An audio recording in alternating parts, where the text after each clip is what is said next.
गुंचा पाली डोंगरी मन गूंजे जय जयकार, चंडी दाई के महिमा गाथे संसार। जय जय जय चंडी भवानी, गुंचा पाली वाली दाई मोर रानी। जय जय जय चंडी भवानी,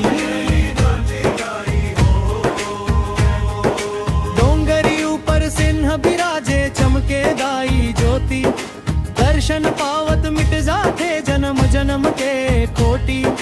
मात नवाथे लाखों भक्त भर दे झोली अपार। गुंचा पाली डोंगरी मन गूंजे जय जयकार, चंडी दाई के महिमा गाथे संसार।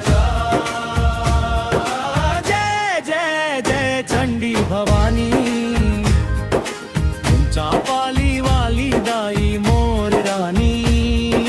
जय जय जय चंडी भवानी, चंडी दाई जय हो।